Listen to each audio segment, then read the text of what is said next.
I think it's clear to everyone that being a woman has historically been hard. Starting in ancient and medieval times, where women were punished for their own rapes and were complete property of men, Medium.com states that a man could beat, divorce, or even murder his wife for a variety of offenses, and no one saw any problem with that until about the 1800s. Women have been beaten, raped, and talked down upon, and generally mistreated for as long as the history books stretch back. If you look at a timeline, you'll realize that women gaining their rights has only fairly been recent, and women are still being stripped of their rights today. According to reproductiverights.org, abortion is protected by state law in only 21 states, meaning that in the majority of the United States, a woman's right to an abortion is not protected. Abortion rights should be legal and protected across all 50 states. A woman's choice to have an abortion is within her rights as a citizen, and there are things we as a society must come to realize before taking a stand to fight for the rights of women. First, I'll talk about the problem, why many think it's wrong, and why abortion is so controversial. Next, I'll talk about the causes for this way of thinking and how abortions came about historically. And lastly, I'll talk about the things we as a society can do to fight for this womanly right. So abortions should be legal in all 50 states since it is a woman's right. The topic of abortion is so controversial and no one can seem to agree on whether it should be legal or not, for many reasons. There's a good amount of pro-life arguments that stem from religious beliefs. The Catholic Bible teaches that life begins at conception. The moment the sperm reaches the egg, the baby is alive. And one of the most remembered commandments is, "You shall not kill." Life is a gift given by God, and it seems unthinkable to take it away in any circumstance. Most, if not all, religious groups are against abortion, and they use these religious arguments in the politics of it. The reasons against abortion are not only religious, but some scientific as well. Scientifically, the cells that clump together and form at conception is seen as a living preborn baby to a lot of people, and this fetus has its own specific DNA. And liveaction.org claims that abortion is an act of violence against another human being simply because the human being is deemed unwanted or an inconvenience or disabled or not conscious of his own life. The scientific side of anti-abortion argument revolves around whether you view the early stages of conception as living or not. The pro-life argument on abortion is one that is very widespread because of different scientific and religious reasons. And now that I informed you on some of the arguments against abortion, I'll talk about what abortion means for women. The arguments against legalizing abortion are all focused on the well-being of the fetus. A woman's access to have an abortion is not about the fetus, it's about a woman and her rights. The legalization of abortion originated with a woman's right to privacy. Abortion was legalized in the United States in 1973 with the Roe v. Wade decision.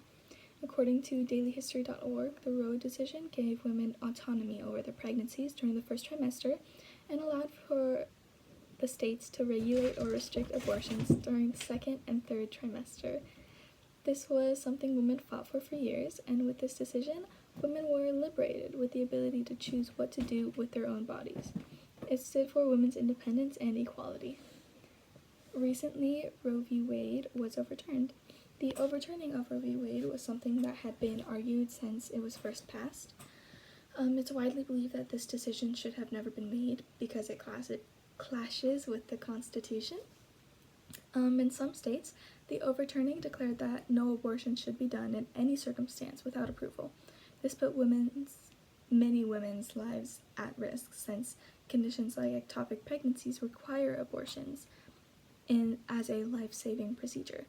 Without this procedure, these women suffer unnecessary complications like life-threatening internal bleeding and infections.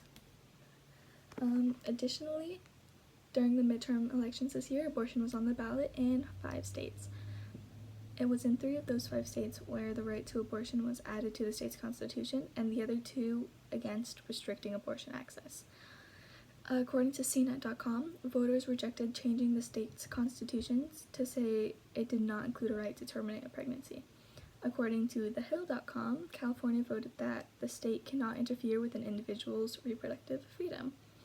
There are many people who believe a right to an abortion is a necessity, and there have been what seems to be a constant battle over this.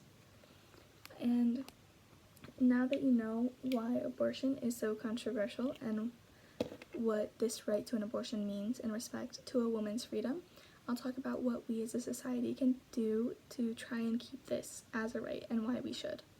There are countless petitions to sign, organizations to donate to, and elections to vote on regarding abortions, and it's important to know why an abortion should be kept legal. A woman's right to have an abortion isn't about taking away a baby's life, it's about a woman's right to choose what she thinks is right for her body.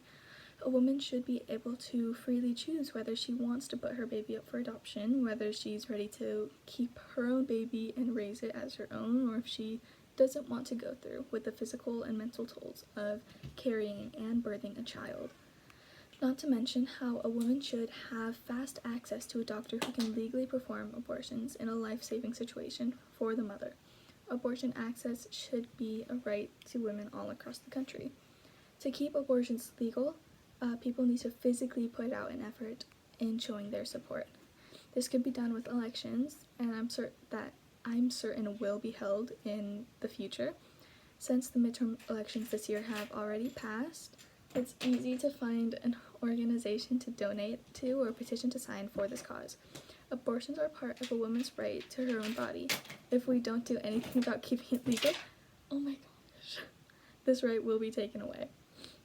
A woman should have a right to make decisions about her own body, and this means keeping abortions legal. There are many things we as a society must do for all women to keep this right. Finally, to review, I first talked about the problem. Oh my god, I'm so sorry. I first talked about the problem.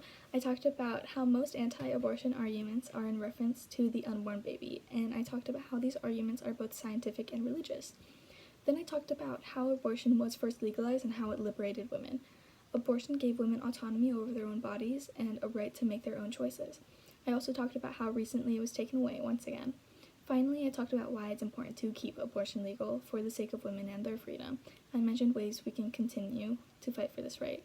A woman has a right to choose what to do with her own body, and it should be no one's choice but her own.